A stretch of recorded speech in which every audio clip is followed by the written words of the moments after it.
On est en train d'écouter la lettre aux Galates pendant ces quelques semaines. Et je ne sais pas si vous avez déjà reçu cette impression, mais il y a plein de controverses dans le livre de Galates. C'est un livre à controverses. Et on peut réagir à ça différemment. Il y a certains chrétiens qui disent Oh, chouette des controverses. On va pouvoir se battre. On va pouvoir montrer qui a raison, qui a tort. Et puis il y a d'autres personnes qui n'aiment pas beaucoup les disputes, n'aiment pas trop les débats théologiques, préfèrent arrondir les angles, jamais dire des choses qui choquent. Et la lecture d'aujourd'hui dérange. C'est pas qu'il y ait une soif de querelle, mais on va voir qu'en fait, on commence à se disputer un petit peu dans ce chapitre, chapitre 2 du livre de Galates. Pourquoi est-ce qu'ils se disputent? C'est pas qu'ils aiment simplement ne pas être d'accord, ou qu'ils ont envie d'avoir des disputes de mots, des querelles. C'est plutôt qu'il y a certains sujets qui sont si importants qu'il faut les défendre, qu'il faut les clarifier, qu'il faut dire les différences, qu'il faut dire là où on n'est pas d'accord. Et les différences doivent être réglées. Ce n'est pas pour tout. Il y a certains sujets pour lesquels on peut dire, bon, tu as un point de vue et j'ai un autre point de vue, et ce n'est pas grave. Mais sur certaines choses vraiment importantes, la controverse est nécessaire et nous appelle à prendre position. Et c'est ainsi qu'on découvre un peu ce qui se passe. On était en Galates chapitre 2 et je vais reprendre au verset 11. Sous le titre « Nous sommes affranchis pour vivre », on va essayer de comprendre comment nous sommes affranchis, mais ce que nous devons vivre avec le Seigneur. J'espère que vous l'avez sous les yeux, Galates chapitre 2, verset 11. « Mais, lorsque Pierre est venu à Antioche, je me suis ouvertement opposé à lui, parce qu'il était condamnable. En effet, avant la venue de quelques personnes de l'entourage de Jacques, il mangeait avec les non-juifs. Mais après leur arrivée, il s'est esquivé et s'est tenu à l'écart par crainte des circoncis. Les autres juifs ont pratiqué avec lui ce double jeu, de telle sorte que même Barnabas a été entraîné dans leur hypocrisie. Quand j'ai vu qu'il ne marchait pas droit, puisqu'il ne respectait pas la vérité de l'Évangile, j'ai dit à Pierre devant tous, « Si toi qui es juif, tu vis à la manière des non-juifs et non à la manière des juifs, pourquoi veux-tu forcer les non-juifs à se comporter comme des juifs ? Nous sommes des juifs de naissance et non des pécheurs issus des autres nations. Cependant, nous savons que ce n'est pas sur la base des œuvres de la loi que l'homme est déclaré juste, mais au moyen de la foi en Jésus-Christ. Ainsi, nous aussi, nous avons cru en Jésus-Christ, afin d'être déclarés justes sur la base de la foi en Christ et non des œuvres de la loi, puisque personne ne sera considéré comme juste sur la base des œuvres de la loi. Mais si, en cherchant à être déclarés justes en Christ, nous avons été trouvés pécheurs, nous aussi, cela signifie-t-il que Christ serait un serviteur du péché? Certainement pas. En effet, si je reconstruis ce que j'ai détruit, je me présente moi-même comme coupable, puisque c'est la loi qui m'a amené à mourir à la loi, afin de vivre pour Dieu. J'ai été crucifié avec Christ. Ce n'est plus moi qui vis, c'est Christ qui vit en moi. Ce que je vis maintenant dans mon corps, je le vis dans la foi au Fils de Dieu, qui m'a aimé et qui s'est donné lui-même pour moi. Je ne rejette pas la grâce de Dieu. En effet, si la justice s'obtient par la loi, alors Christ est mort pour rien.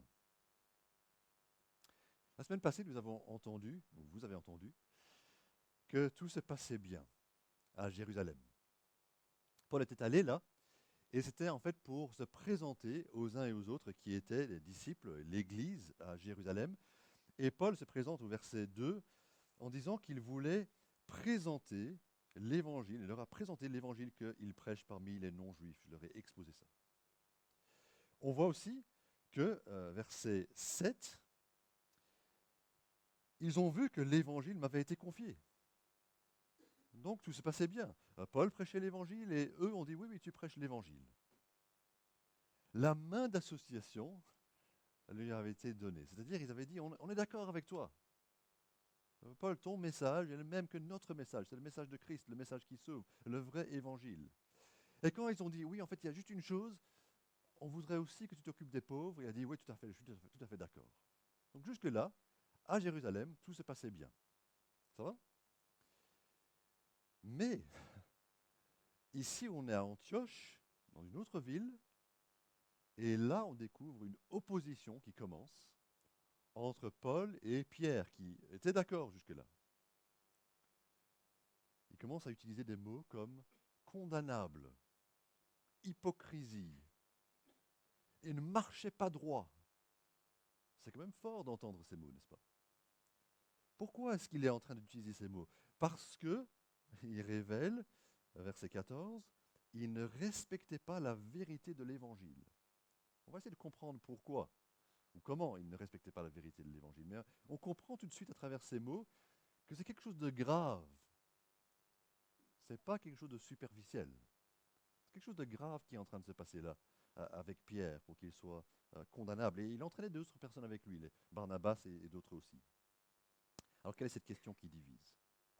On va voir petit à petit, à travers ces versets, de quoi il s'agit. Tout d'abord, je vis avec d'autres chrétiens. Paul veut encourager les chrétiens, Galatie, les nouveaux chrétiens, à vivre avec d'autres chrétiens. Par là, je ne veux pas dire évidemment nous vivons ensemble sans être mariés comme si on était mariés, ce n'est pas de ça qu'il parle. Je ne parle pas non plus que tous les chrétiens nous devons vivre à la même adresse, dans un bâtiment, tous venir habiter avec des maisons ensemble. Ce n'est pas exactement ça. Mais c'est plutôt qu'il faut nous rapprocher et pas nous séparer d'autres chrétiens, même si leur arrière-plan est différent du nôtre. Surtout s'ils sont de notre église locale. On va devoir vivre les uns avec les autres. Juste pour expliquer un peu ce qui se passait avec Pierre et les non-juifs, Pierre, en fait, avait annoncé la bonne nouvelle et avait côtoyé des chrétiens qui ne venaient pas d'origine juive.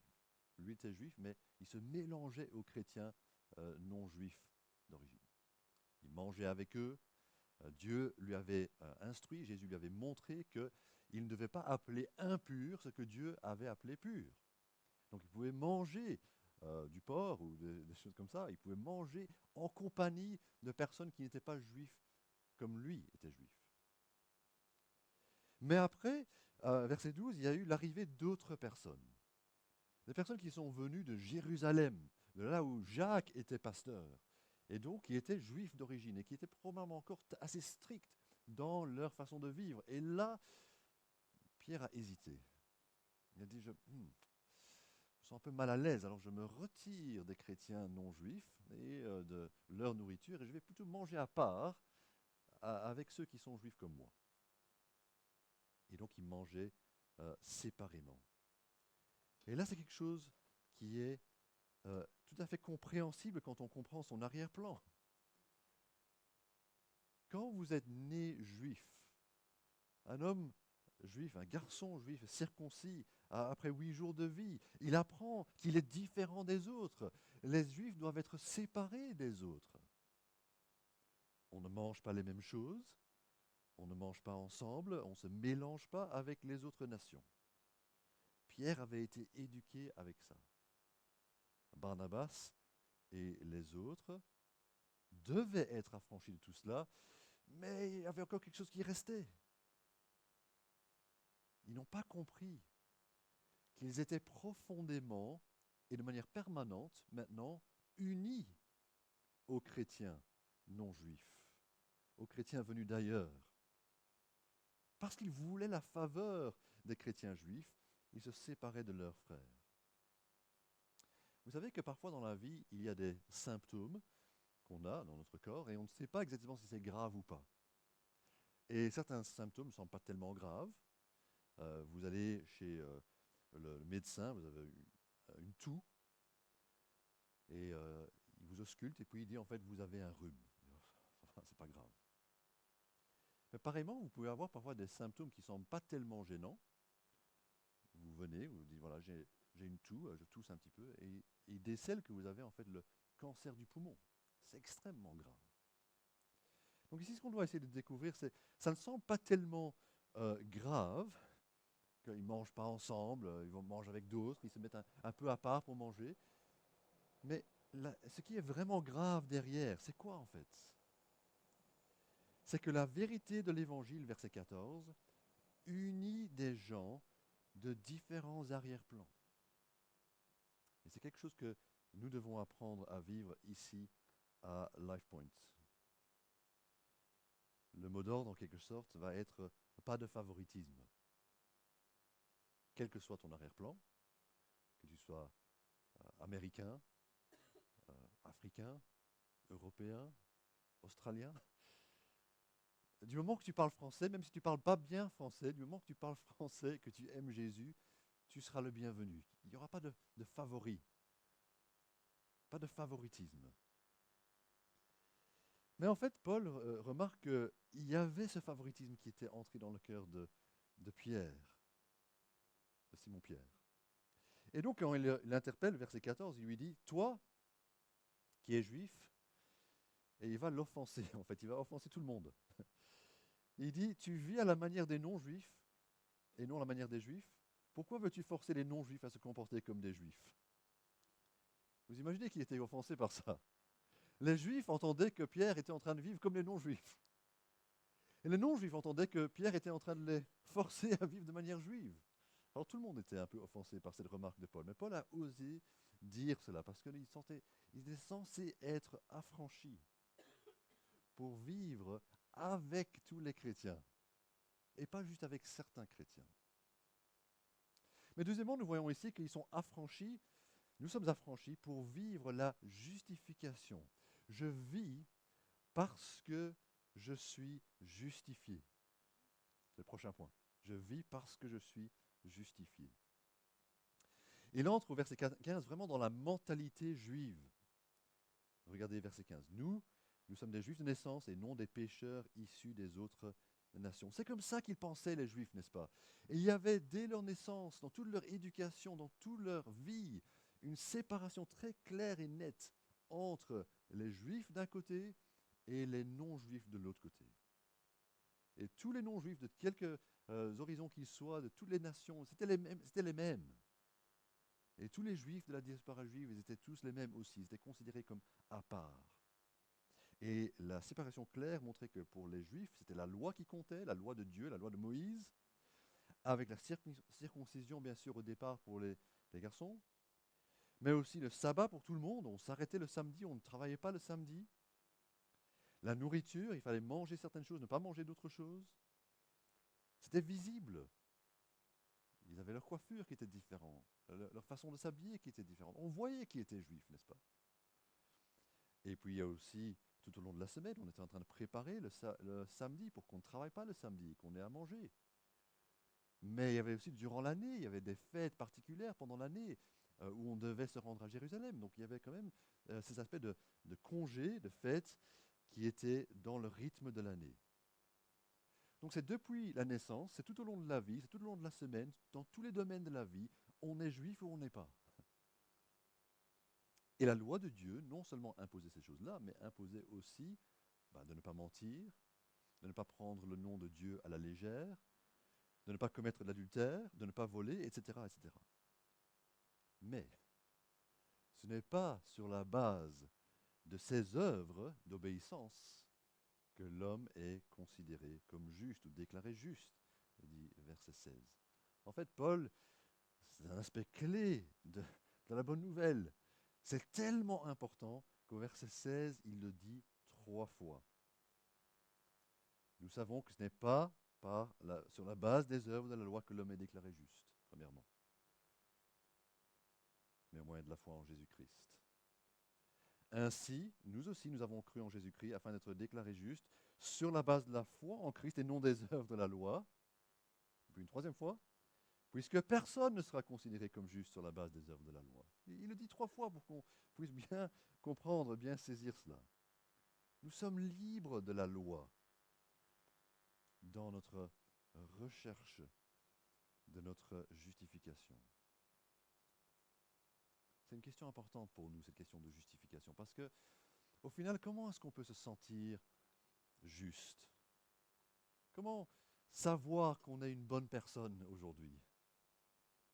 Et il y a beaucoup de gens autour de nous qui cherchent à être acceptables, être de bonnes personnes. Bien entendu, Ça a son importance lorsqu'on rencontrera Dieu et que Dieu nous examinera pour savoir si nous sommes justes.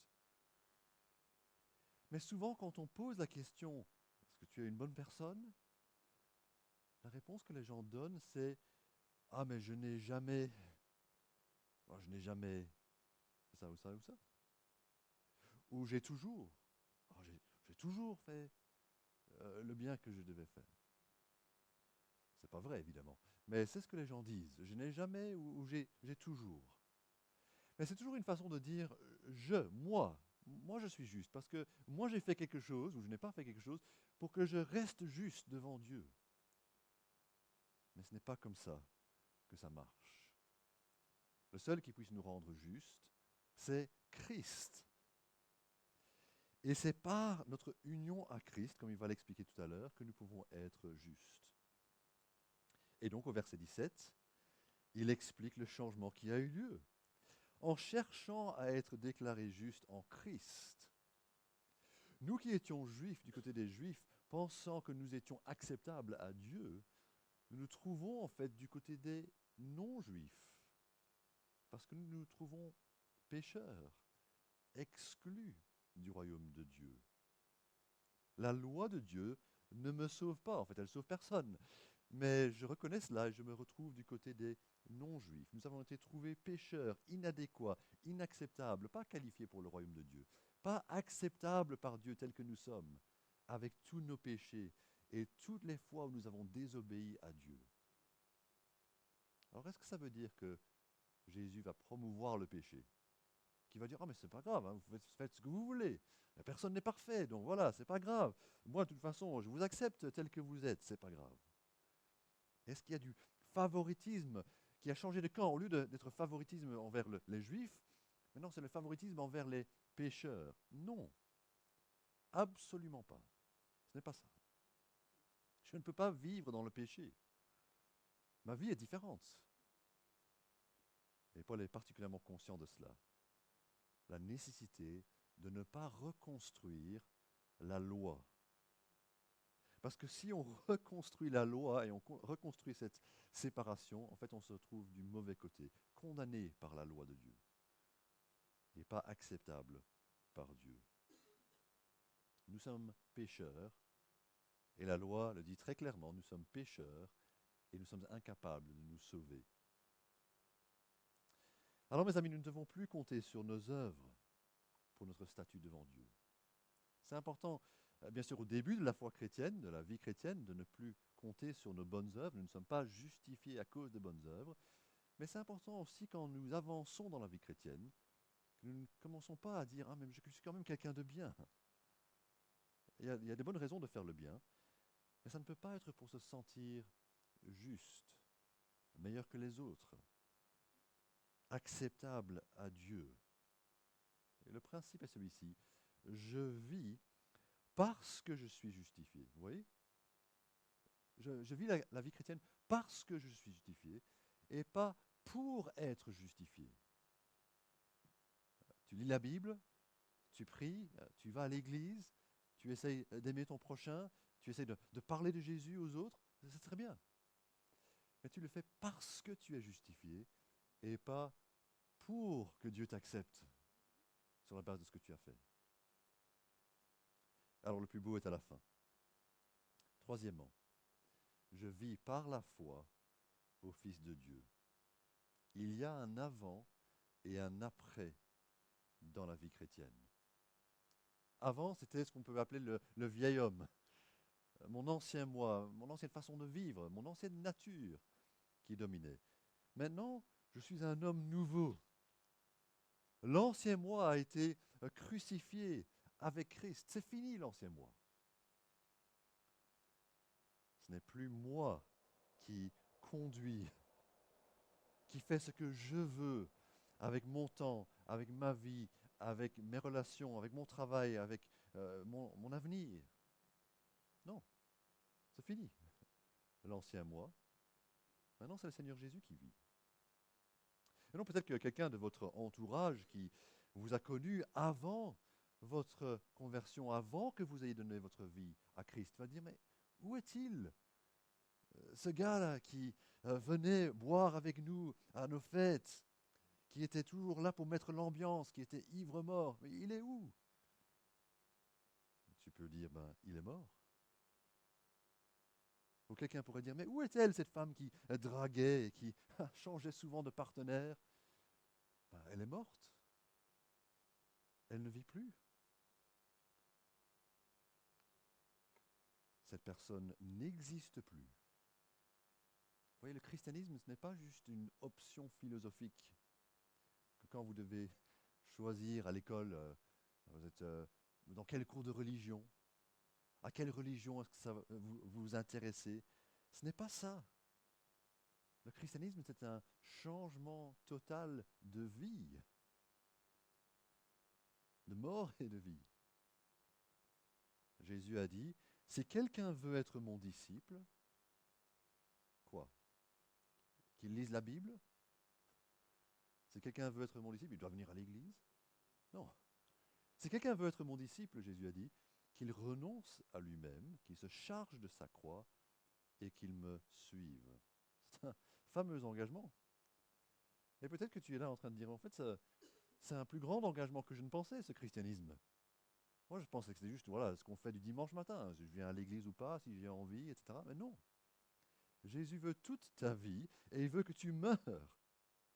Très souvent, jour après jour, année après année. Ne pas poursuivre ce que tu aurais envie de faire ou ce que ton ancien moi aurait envie de faire. La médisance, la fraude, la manipulation de ton entourage pour avoir ce que tu veux, le mensonge pour avoir l'air meilleur, la convoitise de ce qu'ont les autres, la gourmandise pour te satisfaire, la paresse. Non, on résiste à tout cela. On met à mort tout cela. Donc j'ai une question pour toi. J'aimerais que tu réfléchisses chacun individuellement par rapport à ce que tu vis. Ne dois pas répondre à haute voix. Mais à quoi as-tu renoncé depuis que tu es chrétien? Qu'est-ce que tu as abandonné depuis que tu es chrétien? Qu'est-ce que tu refuses de faire, de pratiquer, de voir, d'accompagner?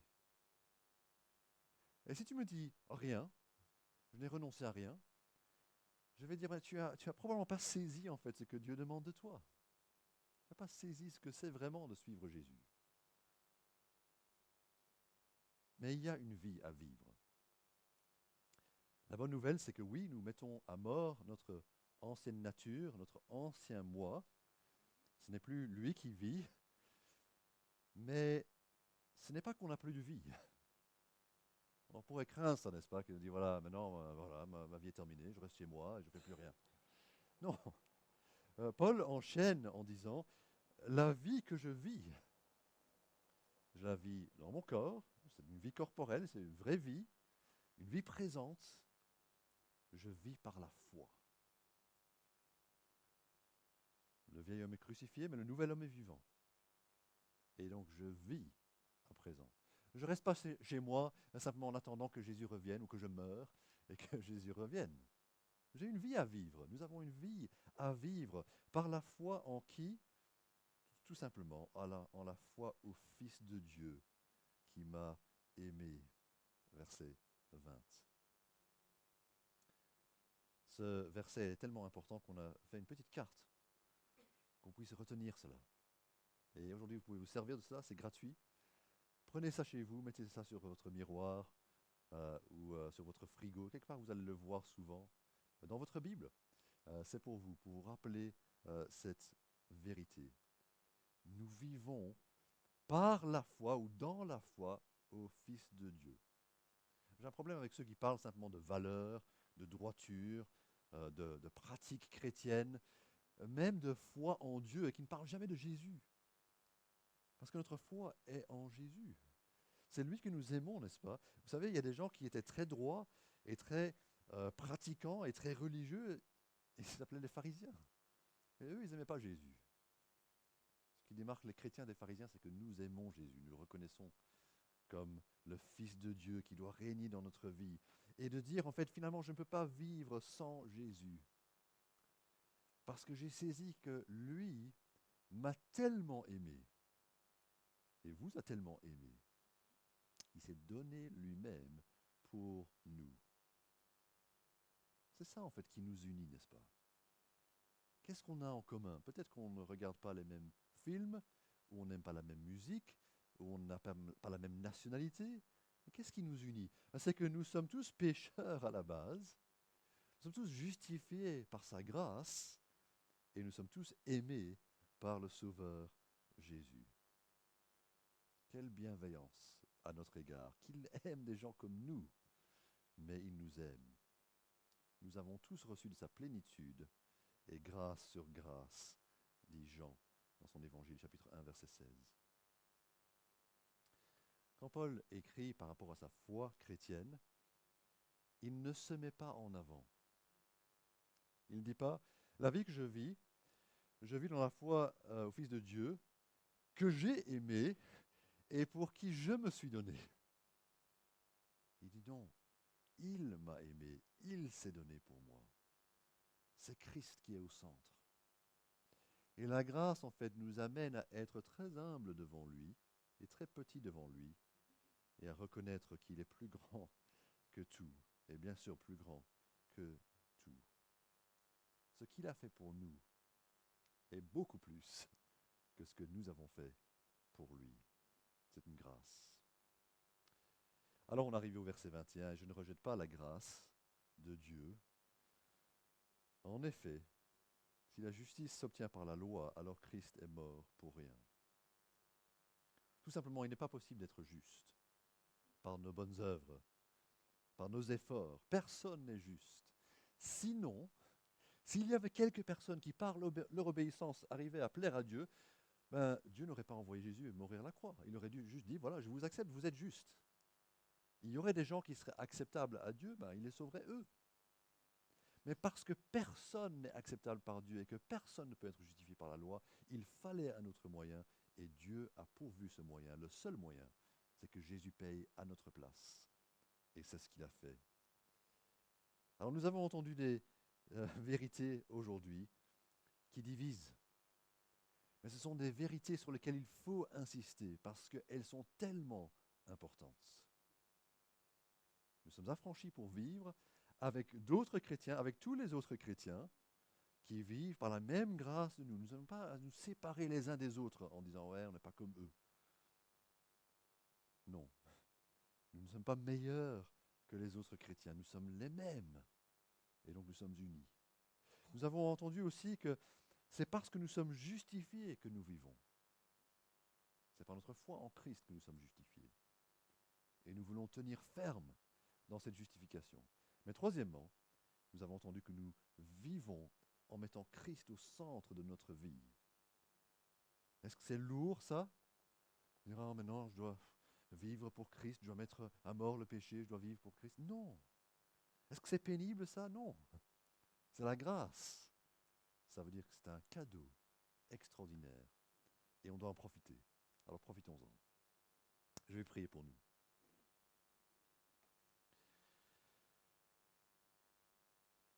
Notre Dieu, nous voulons dire aujourd'hui, nous avons été crucifiés avec Christ. Ce n'est plus nous qui vivons, c'est Christ qui vit en nous. Alors merci pour ta grâce, merci pour ta faveur, merci pour ton amour. Et nous voulons simplement apprendre à nous appuyer sur Jésus seul pour notre sentiment de justice.